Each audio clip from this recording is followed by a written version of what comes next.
Hello students, पिछले video में हम लोग कुछ डेफिनेशन देखे थे इक्विवेलेंट ज्योमेट्री से। क्लास 9 में हम लोग पढ़े थे बाबू प्लेटेयर ऑफ ग्रेड भी पढ़े थे।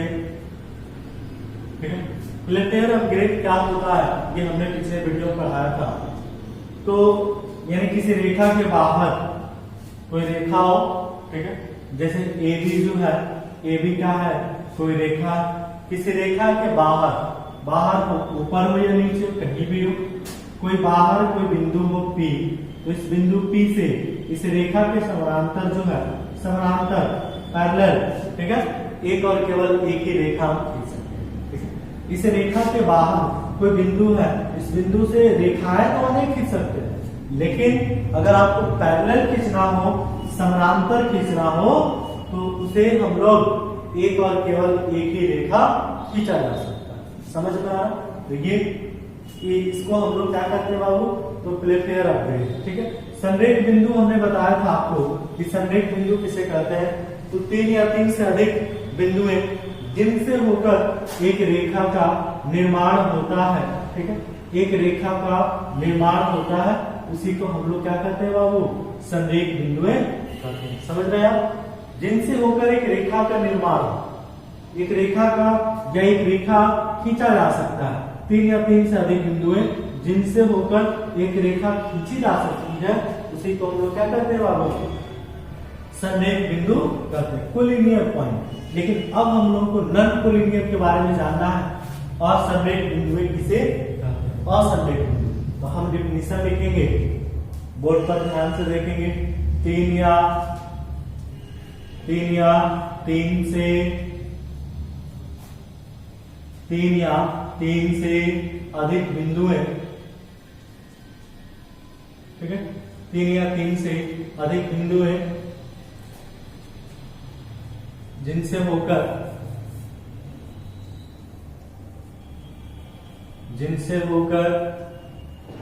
एक रेखा, जिनसे होकर एक रेखा नहीं खींची जा सके, एक रेखा नहीं खींची जा सके,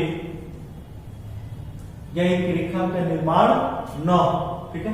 3 या 3 से अधिक बिंदु जिनसे होकर एक रेखा खींची नहीं जा सके, ठीक है, या नहीं खींची जा सके, उसे क्या कहेंगे बाबू, असंरेख बिंदुएं। उसे असंरेख बिंदुएं कहते हैं। क्या कहेंगे?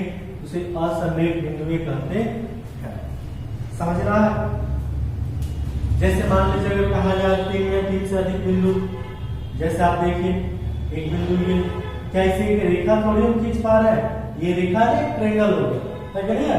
तो 3 असंरेख बिंदु, असंरेख ये एक रेखा नहीं है, ये त्रिभुज रेखा का निर्माण करके त्रिभुज बन गया।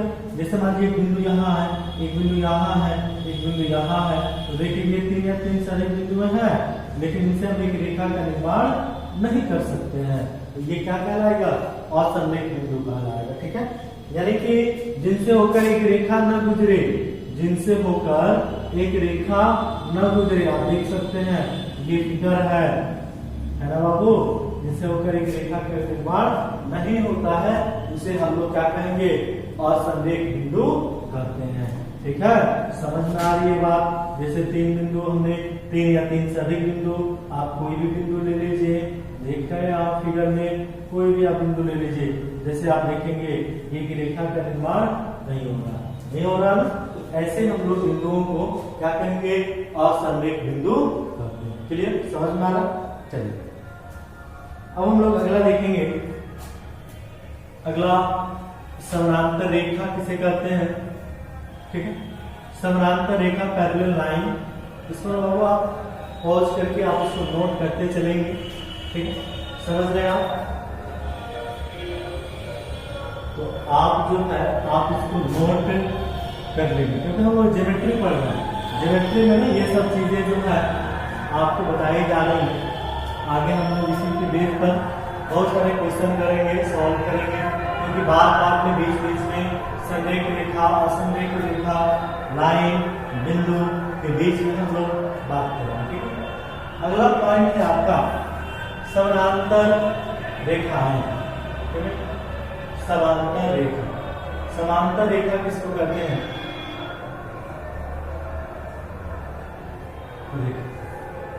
कह सकते हैं वैसी दो रेखा जिनके बीच की दूरी हमेशा समान है, चाहे वो आगे की तरफ या पीछे की तरफ, जितना भी आप बढ़ा लेंगे। लिख सकते हैं वैसी दो रेखाएं, वैसी दो रेखाएं, ठीक है, जिनके बीच की दूरी, जिनके बीच की दूरी हमेशा क्या हो, समान हो, हमेशा समान हो, चाहे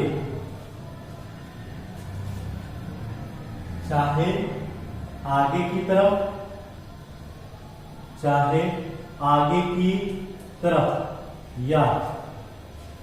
या पीछे की तरफ क्यों ना बढ़ाया जाए।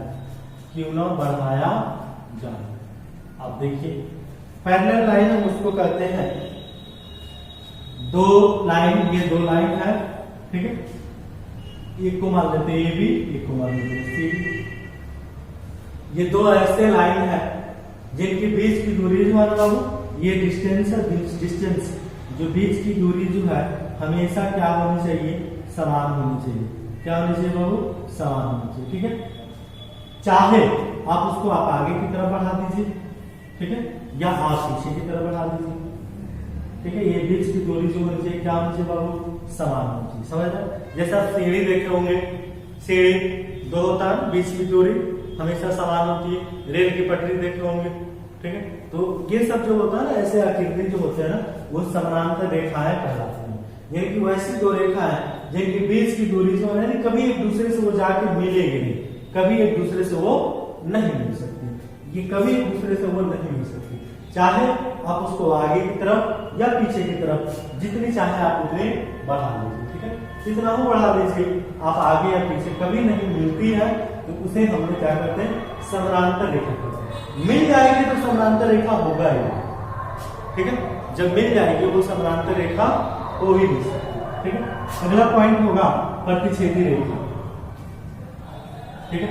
आप ध्यान दीजिए, अगला जो पॉइंट है बाबू, प्रतिच्छेदी रेखा, समझ सकते हैं, जिसको हम लोग इंटरसेक्ट लाइन के नाम से भी जानते हैं।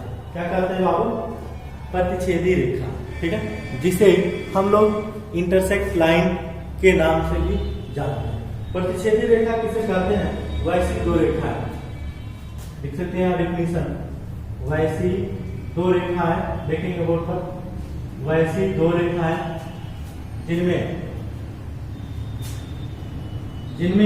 एक उभयनिष्ठ बिंदु हो, जिनमें एक क्या हो बाबू, उभयनिष्ठ बिंदु हो।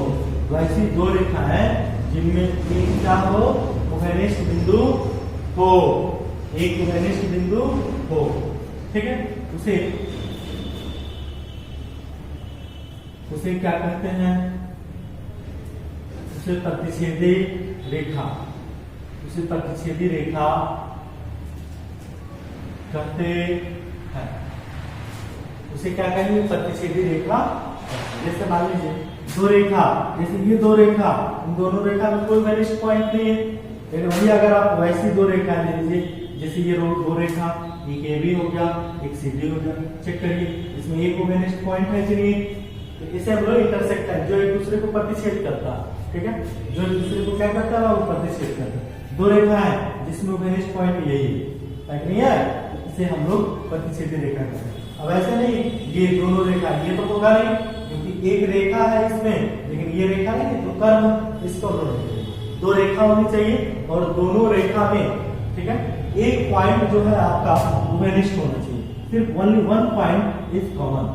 समझ पा रहे हैं, दोनों में, दोनों रेखा में एक पी क्यू हो गया, ठीक है, और एक क्या हो गया बाबू, आर एस हो गया। ये दो रेखा है, दोनों में एक पॉइंट जो है कॉमन होना चाहिए, उसी को हम लोग क्या कहते हैं, प्रतिच्छेदी रेखा कहते हैं, और ये हमारा समानांतर रेखा कहलाता है। इतना हम लोग पढ़ लिए। अब हम लोग एक्सरसाइज से क्वेश्चन जो है सॉल्व करेंगे। समझ रहे हैं आप? ठीक है, थैंक यू।